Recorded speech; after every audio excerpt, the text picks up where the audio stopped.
आत्मिक यात्रा कार्यक्रम में आपका स्वागत है। आइए हम पास्टर प्रेमाशीष सतमन द्वारा लिखित आज के भक्ति लेख पर चर्चा करें।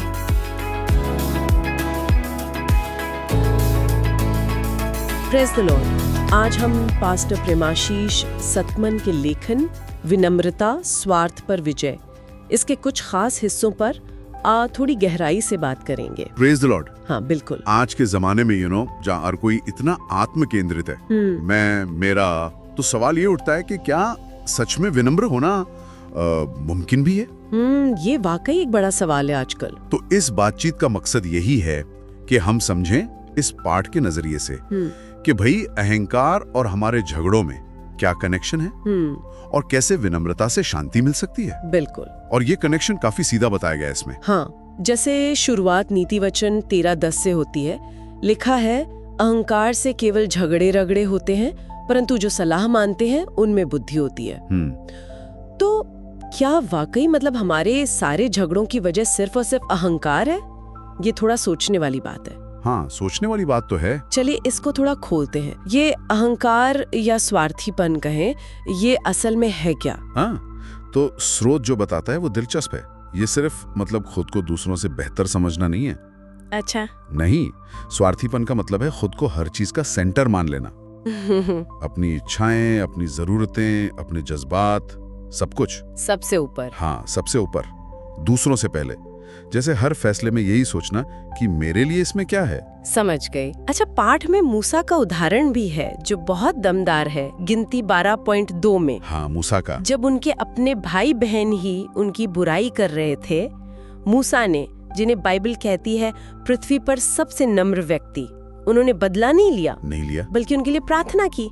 लेकिन एक बात जो मुझे थोड़ी अटकी, वो ये कि ये बात कि वो सबसे नम्र हैं, ये मूसा ने खुद लिखी है। हाँ, ये है ना मजेदार पॉइंट। हाँ, मतलब कोई अपनी विनम्रता का दावा कैसे कर सकता है? ये थोड़ा विरोधाभासी नहीं लगता? बिल्कुल, ये सवाल उठता है।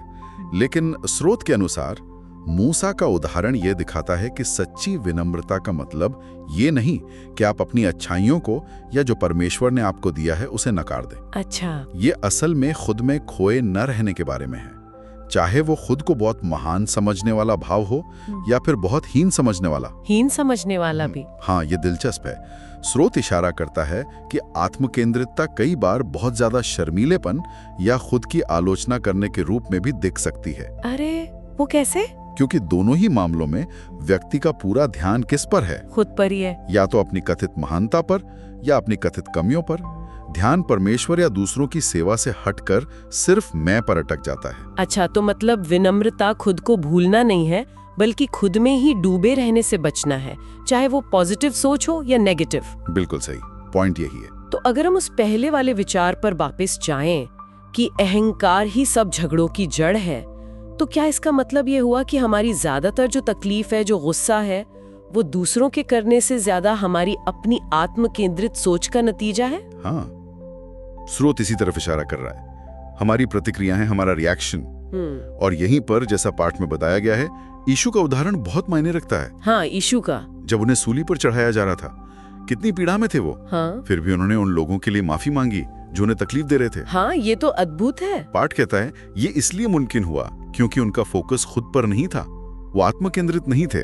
उनका ध्यान परमेश्वर की बड़ी योजना पर था, अपने दर्द या अपमान पर नहीं। तो जब हम सेल्फ सेंटर्ड नहीं होते तो बाहरी चोटें हमें उतना परेशान नहीं कर पाती। सही। यानी हमारी शांति या अशांति का जो सोर्स है वो बाहर की सिचुएशन से ज्यादा हमारे अंदर है, हमारी अपनी सोच में, हमारे स्वार्थ में। अच्छी खबर भी है। अच्छा, क्या? कि अगर हमारी अशांति का सोर्स अंदरूनी है तो इसे बदला जा सकता है। ये हमारे हाथ में है। बदला जा सकता है? कैसे? पाठ सिखाता है कि हम अपनी इस आत्मकेंद्रता पर जीत पा सकते हैं। ये एक चुनाव है।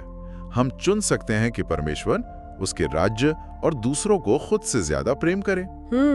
ये एक चुनाव है। हाँ, और जब हम इस स्वार्थी जीवन से, मतलब मैं वाले जीवन से परमेश्वर केंद्रित जीवन की तरफ बढ़ते हैं, तो अंदर के और बाहर के झगड़े वो धीरे धीरे कम होने लगते हैं, शांति मिलती है। तो निचोड़ ये है कि असली लड़ाई बाहर वालों से नहीं, अपने अंदर के स्व से है। बिल्कुल। और हमें यीशु की तरह प्रेम करना और माफ करना सीखना होगा। और ये बदलाव अंदर से ही आएगा, अपना नजरिया बदलकर। एकदम सही। निष्कर्ष यही है कि पास्टर प्रमाशीष सतमन का जो लेखन है वो हमें चुनौती देता है अपने अंदर झांकने की, परमेश्वर के सामने खुद को विनम्र करने की और जीवन की बागडोर उनके हाथ में देने की। हम अपनी रोज की बातचीत में, अपने व्यवहार में, अपने उस स्वार्थ के छोटे छोटे छुपे हुए रूपों को पहचानना शुरू करें तो हमारे रिश्तों में, हमारी प्रतिक्रियाओं में क्या बदलाव आ सकता है। ये सोचने लायक बात है। बहुत गहरा असर पड़ सकता है। आज के इस गहरे मंथन के लिए इतना ही। शांति आपके साथ हो। शांति आपके साथ हो। आज आत्मिक यात्रा कार्यक्रम को सुनने के लिए धन्यवाद, जहां हम हर दिन परमेश्वर के वचन पर चर्चा करते हैं। अगर आज का कार्यक्रम आपके लिए आशीषकारी रहा हो तो इसे अपने परिवार और मित्रों के व्हाट्सएप ग्रुप में जरूर साझा करें। कल फिर मिलेंगे। धन्यवाद।